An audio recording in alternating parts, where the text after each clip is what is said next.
काली डायन। KRX creation SS। यह कहानी एक डायन की है।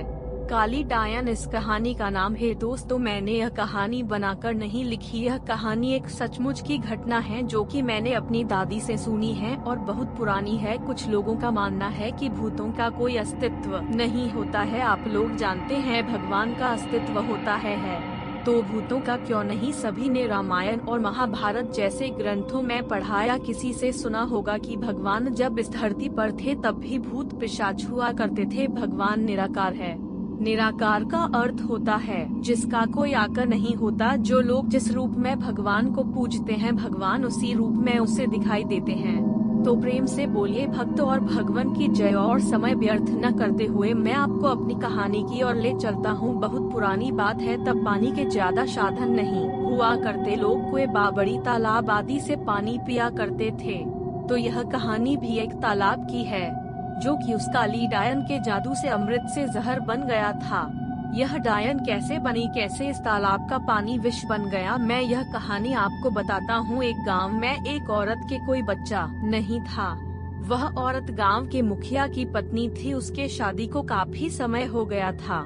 सब लोग उसे बांझ कहा करते थे। सारे गांव वाले उसका मुंह भी नहीं देखना कहते थे कि इसका मुंह देख लिया तो पूरा दिन बेकार चला जाएगा। पर मुखिया की पत्नी थी इसलिए लोग थोड़ी बहुत बातचीत कर लिया करते थे। एक दिन गांव में एक फकीरा बाबा भिक्षा मांगते हुए आ पहुंचता है तो वह बातों ही बातों में उसका हाथ देखने लग जाता है और कहता है, आपको बच्चा नहीं है ना? वह बोली, आपको कैसे पता चला? वह बोला, हम हस्तरेखा में निपुण है और हाथ देखकर यह बता सकते हैं कि क्या होने वाला है, क्या होगा। वह बोली, अच्छा तो यह बताओ कि मेरे बच्चा कब होगा? तो उसने कहा, आपको भगवान ने बच्चा तो नहीं दिया पर मैं एक रास्ता बताता हूँ। वह सुनो, अमावस्या की रात को किसी एक ऐसे लड़के की बलि पीपल के पेड़ के नीचे दो, जो अपने माँ बाप के इकलौता पुत्र हो, और उसके खून से अपने बाल धोना। फिर कहना, प्यासी आत्माओं, यह बलि मेरी तरफ से स्वीकार करो और मुझे एक पुत्र दे दो। एक लोटे में उसको एक पानी भरकर उसमें उसके शरीर की 2 बूंद मिलाकर खुद पी लेना और उस लड़के के सिर के बाल अपनी साड़ी की गांठ में बंधे रखना, तो तुम्हें अवश्य एक पुत्र पैदा होगा। इतना कहकर वह वहाँ से भिक्षा लेकर चला गया।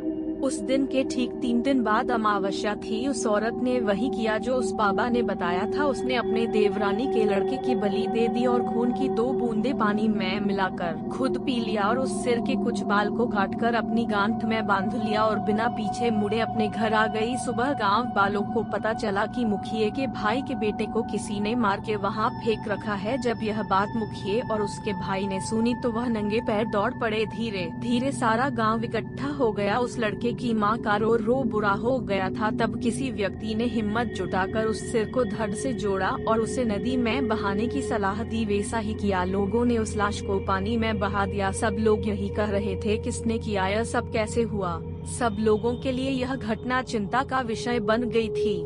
जब मुखिया घर पहुंचा तो क्या देखता है कि उसकी पत्नी तो पकवान बना रही थी। वह बड़ी खुश नजर आ रही थी। मुखिया ने क्रोध में कहा, क्या तुम्हें इस बात का बिल्कुल भी दुख नहीं है कि हमारे भाई का बेटा मर गया है? वह पहले ऐसी नजरों से देखी जैसे कि उसे मार ही डालेगी। फिर कहने लगी, लड़का उसका मरा है, मेरा नहीं, मैं क्यों शोक मनाऊं? और हंसने लगी और कहने लगी, तुम पागल हो, तुम्हें तो खुश होना चाहिए कि अब तुम्हारे भी एक पुत्र आने वाला है और यह जानकर और खुशी हो कि वह इस जायदाद का अकेला वारिस होगा। हाँ, वह फिर ऐसे हंसी। यह देखकर मुखिया से रहा नहीं गया और उसे जान से मारने के लिए तलवार उठाने चला गया। वह अंदर तलवार ढूंढ रहा था पर तलवार नहीं मिली। जब वह पत्नी के बेड के पास पहुंचा तो क्या देखता है कि सारे कपड़े खून से लथपथ हैं और तलवार भी वहीं पड़ी है और उस पर खून लगा है। वह यह सब देखते ही समझ गया कि यह सब इसने पुत्र प्राप्ति के लिए बलि दी है। उसने उसे मारने का विचार बनाया कि अभी मैं इसको मार दूंगा तो सब लोग मुझे गलत समझेंगे, और वह वहाँ से चला गया। उस दिन से गांव में ऐसी घटना होने लगी। किसी की भैंस मर गई, किसी ने उसे मार डाला और उसके शरीर के अंग इधर उधर फैले पड़े जैसे कि किसी ने उसे नोच कर खाया हो। तो किसी दिन किसी का कुत्ता, किसी का बछड़ा, तो किसी की बकरी मर गई और उसी तरीके से वह मर रही थी जिस तरीके भैंस को किसी ने मारा था। ऐसी घटना से सारा गाँव परेशान था। किसी को यह समझ नहीं आ रहा था कि आखिर हो क्या रहा है।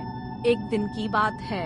मुखिया रात को अपने गेट के पास सोया हुआ था। आधी रात के समय से गेट खुलने की आवाज आई। वह जाग गया। उसने देखा कि एक औरत बाल बिखरे हुए आधी रात को बाहर चली जा रही है। देखने में तो ऐसा लग रहा था कि जैसे उसको कोई खींच कर ले जा रहा हो। भादों अगस्त की काली रात थी। चारों तरफ से आवाजें आ रही थी, कहीं शियार तो कहीं कुत्ते भौंकते। ऐसा लग रहा था उसे कि जैसे यह रात जाने क्या कयामत ढाएगी। अचानक उसे एक गाय के बछड़े के रंभाने की आवाज आई। वह समझ गया हो न हो यही सारे गांव की बर्बादी का कारण है। मुखिया के दिमाग में एक आइडिया आया कि क्यों न मैं चलकर देखूं कि यह कहां जाती है। वह उठकर चल दिया। उसने आगे चल के क्या देखा कि पड़ोसी के गाय का बछड़ा का कटा हुआ मुंड पड़ा है और उसके धड़ को